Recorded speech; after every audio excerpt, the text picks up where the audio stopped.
Hello everyone, I welcome you all once again in my this video, in my this chapter.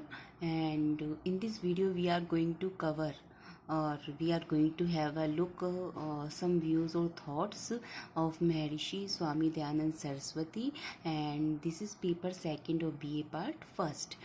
In this chapter, in this video, we will have a look, we will cover his ideas on economy or his thoughts on economy. So let's start. Here we go. Here comes. He was not ready to tolerate extreme poverty or luxury. Here comes the economic equality, and along with this thought he advised the rich to utilize their wealth in ameliorating conditions of the poor. That's mean here he has requested the rich section of the society to utilize their wealth for improving the condition, to improve the condition of the poor. That's mean here comes the social duty of the rich class of the society. Some of his suggestions regarding economic aspect can be summarized as follows.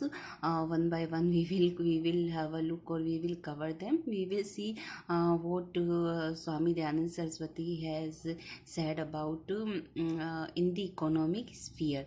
First one is no tax should be imposed on salt and sugar, and fourfold tax can be imposed on intoxicants.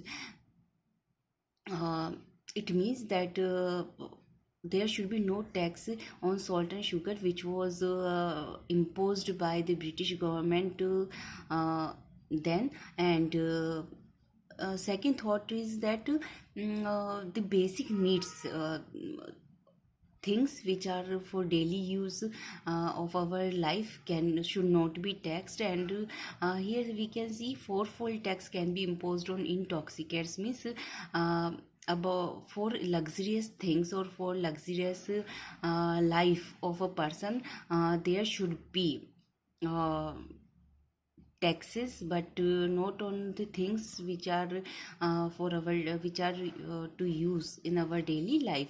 Second one is he stood for the protection of the whole animal world. Their protection ensures better forest, better rainfall, and pollution free atmosphere. Third one is the state should take special care that the people work hard. He severely criticized the restrictions placed on foreign travel.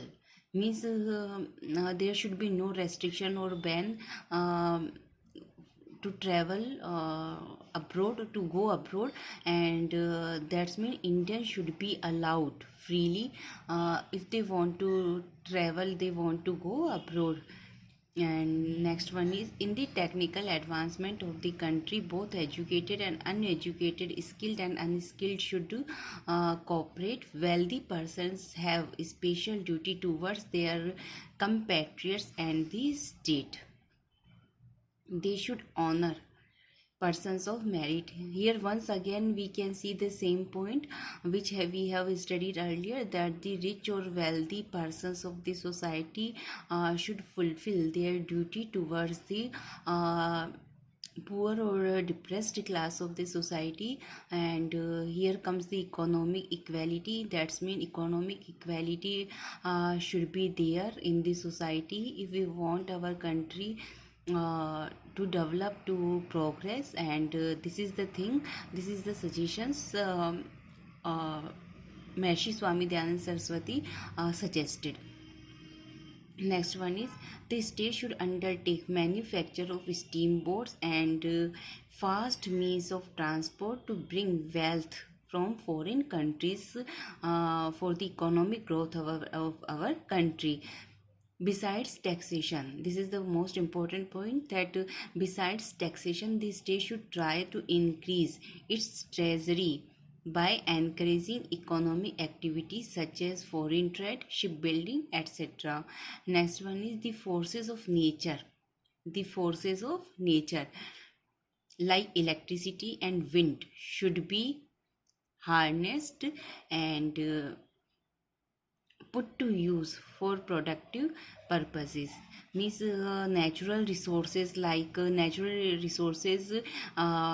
for the better production of electricity, that's such like electricity and wind, or and some type of that is can be natural resources like wind energy, solar energy, hydroelectric power.